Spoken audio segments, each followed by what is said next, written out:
So Earth has benefited immensely by moving to Singapore. As most of you know, Earth began in Sydney in 2007, and in 2012 we moved to Singapore. There were a couple of reasons for the move. One was the fact that we wanted to be in a hub city where most of our growth countries were in. So we realized that Asia Pacific and Latin America and the Middle East were areas where regions of the world where Earth was growing the most.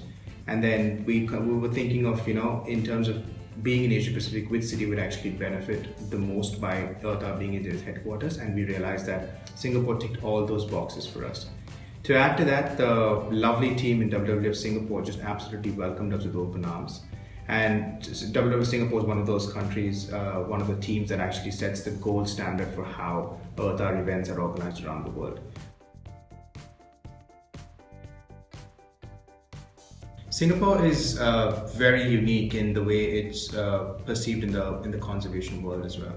On one hand, the carbon footprint for an average Singaporean is high. The stat is that if the entire world lived like Singaporeans do, we'd probably need 4.1 planets to sustain life on Earth. On the other hand, it's also surrounded by challenges in terms of not many renewable options as well because of the lack of wind and solar. But that said, it's one of the most progressive governments in the world who takes conservation very, very seriously.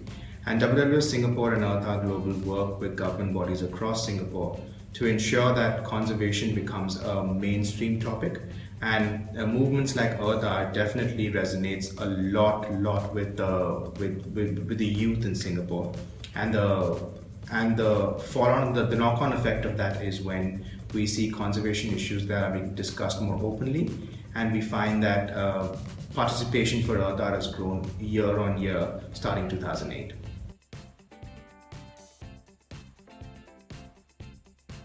So in 2015, Earth is going back to its climate change roots. It's adopting its a global theme of climate change.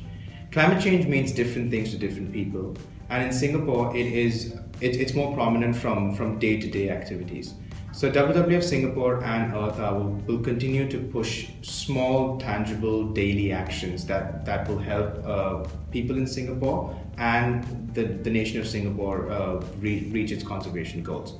So a few of those actions are to reduce plastic bag usage, to change to LED bulbs, to go 1 degree up on the air conditioner. So all of these things will actually get to this point where we are taking small, tangible steps to affect climate change and also think about what the environment can do for us.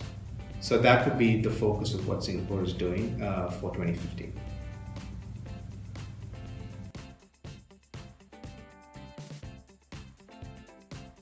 Yes, WWF actually is the parent company for Earth, and Earth began as a climate change campaign inside WWF in Australia. So the brands have always been intricately linked together. The beauty of Earth as a brand is the fact that it's an open source brand, which means that anybody in the world can actually organize Earth in their own country.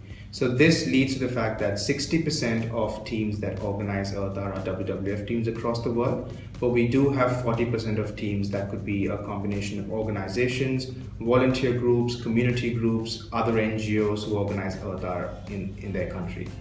For us in Singapore, WWF Singapore actually leads the Earth activities that happen in Singapore, and more often than not, WWF Singapore sets the gold standards for how Earth events need to happen around the world. We also work very, very closely with the team in WWF Singapore to ensure that we achieve tangible conservation outcomes that come out of the Earth event, and 2015 is not going to be any different.